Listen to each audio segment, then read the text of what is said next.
पंचकुला पहुंचे हरियाणा के मुख्यमंत्री मनोहर लाल खट्टर।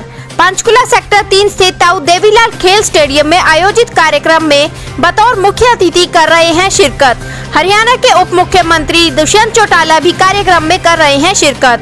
82वें राष्ट्रीय टेबल टेनिस चैंपियनशिप महिला एकल का किया शुभारंभ। हरियाणा विधानसभा अध्यक्ष व पंचकुला विधायक ज्ञानचंद गुप्ता, पंचकुला मेयर कुलभूषण गोयल सहित प्रशासनिक अधिकारी व कई गणमान्य व्यक्ति भी मौजूद रहे। चंडीगढ़ वाले साथी है रोले सर रोले। आज ये प्रतियोगिता का शुभारंभ करने आप पहुंचे हैं, किस तरीके से खिलाड़ियों के प्रोत्साहन के लिए आपका? देखिए, जैसे हम जानते हैं कि हरियाणा अपने आप में एक स्पोर्ट्स का हब हम मानते हैं। हमारे यहाँ खिलाड़ी देश भर के अंदर और न केवल देश में बल्कि देश की टीमें जब बाहर जाती हैं उसमें भी हरियाणा के खिलाड़ी हैं, बहुत अच्छी अपनी परफॉर्मेंस करते हैं। उपलब्धियों के अंदर हरियाणा का बहुत बड़ा शेयर होता है। मुझे खुशी है कि पंचकुला खेलों की दृष्टि से एक अच्छा केंद्र ये उभर रहा है। हमारा इतना बड़ा एक स्ट्रक्चर बन गया है यहाँ। और जैसे आज यहाँ टेबल टेनिस की एक नेशनल चैंपियनशिप, ये 8 दिन की चैंपियनशिप ये शुरू हो रही है। लड़कों की अलग, लड़कियों की अलग, और सारे देश भर की लगभग 35 सभी प्रदेशों से टीमें आई हैं और एक अच्छा अनुभव लेकर के जाएंगी, ऐसा मेरा विश्वास है।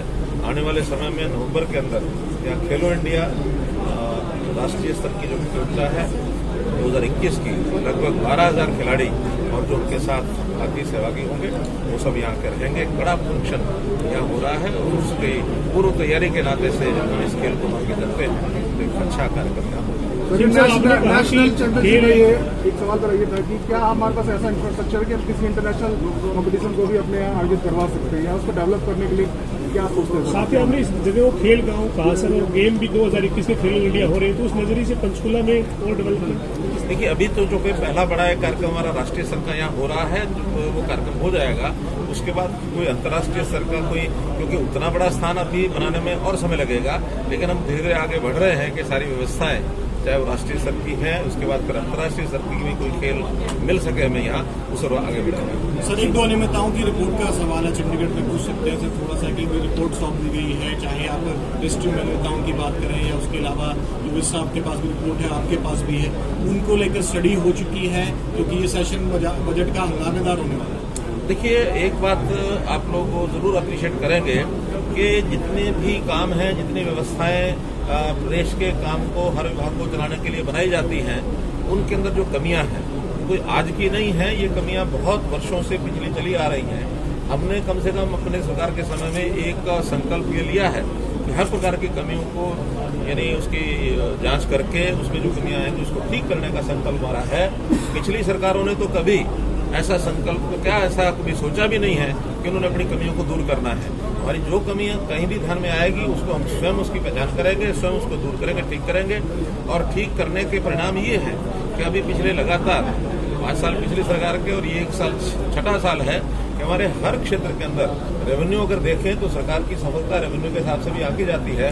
हर क्षेत्र के अंदर रेवेन्यू बढ़ रहा है, अर्थात व्यवस्थाओं के जो लूप होल्स हैं उनको हम प्लग कर रहे हैं और उसमें रेवेन्यू जो है हर क्षेत्र का बढ़ रहा है, चाहे वो जीएसटी का क्षेत्र हो, चाहे वो हमारे अन्य प्रकार के टैक्स हैं, हमारा माइंस का टैक्स है, हमारा एक्साइज का है, जो भी कुछ रेवेन्यू बढ़ रहे हैं वो लगातार, हमारी स्टैंप ड्यूटी जो है वो भी लगातार बढ़ रही है। और हमने यानी हर चीज़ को ठीक करने के लिए, जैसे अगर उदाहरण लें तो अभी जैसे कलेक्ट्रेट आज से 5 साल पहले जब थे उस समय एकदम जिसको कहना चाहिए मार्केट रेट के 20-30% ही रहते थे। आज हमारे कलेक्ट्रेट है मार्केट रेट के 90% तक पहुंच गए हैं। हमने कभी भी इसको ऐसा नहीं देखा कि व्यवस्था में वो कमी उसको ठीक न करें, उसको ठीक करने का हमारा संकल्प है, हम इसको ठीक करें। सर, पंजाब के मुख्यमंत्री कैप्टन अमरिंदर सिंह ने कहा है कि चाहे हरियाणा की बीजेपी सरकार हो या केंद्र की सरकार हो, जिस प्रकार के बयान आए हैं, चाहे वो जेपी दलाल का हो, नरेंद्र तोमर का हो, सदन में नैतिक आधार सरकारें खो चुकी हैं। पंजाब के मुख्यमंत्री ने आरोप लगाया। देखिए, आरोप लगाने में कुछ भी लगाए, विपक्ष के लोग निराधार आरोप लगाते रहते हैं, हमें उसकी चिंता नहीं है। हम जनता के हित में जो काम करते हैं जनता के सामने रखते हैं। जनता की अदालत में कौन कितना आगे बढ़ेगा, कौन कितना आएगा, वो सारी बातें सामने आ जाएंगी। बहुत दूर जाने की आवश्यकता नहीं है, थोड़े दिन में बंगाल में ही पता लग जाएगा क्या हो रहा है। बंगाल के अंदर बजट सत्र आ रहा है सर, आप इस बार वित्त मंत्री के तौर पर लेकर बजट पेश करेंगे। पेंशन की MP MLA को लेकर के क्या कुछ आप इस बार सुझाव ले रहे हैं, और इस बार आपकी तरफ से क्या अपने बजट में नए सुझाव दे रहे हैं? पिछली बार हमने विधायकों से, सांसदों से सबसे प्रत्यक्ष सुझाव लिए थे और बहुत बड़ी संख्या में सुझावों को क्रियान्वित भी किया था। लेकिन इस बार चूंकि कोविड के कारण से वो संभव नहीं हो पाया था, हमने सबको पत्र लिख करके उनके सुझाव मांगे हैं। 20 फरवरी तक सबके सुझाव आएंगे। सांसदों के साथ एक मेरी मीटिंग हो भी चुकी है। जो भी कोई स्टेक होल्डर्स हैं किसी भी क्षेत्र के, उनके जो सुझाव आएंगे 20 तारीख के बाद एक बजट तैयार करते समय उन सबको ध्यान रखा जाएगा। एक अच्छा बजट, लोकहित का बजट ये हम देंगे। सर 2 डिप्टी टीचरों को और एक प्रोग्रामिंग अफसर को सस्पेंड किया गया किसान आंदोलन के समर्थन को लेकर, इस पर क्या कहना चाहिए? किसी भी सरकारी कर्मचारी को इस प्रकार के आंदोलन में जिसमें वो सरकार की व्यवस्थाओं से अतिरिक्त हो, ऐसा भाग लेने का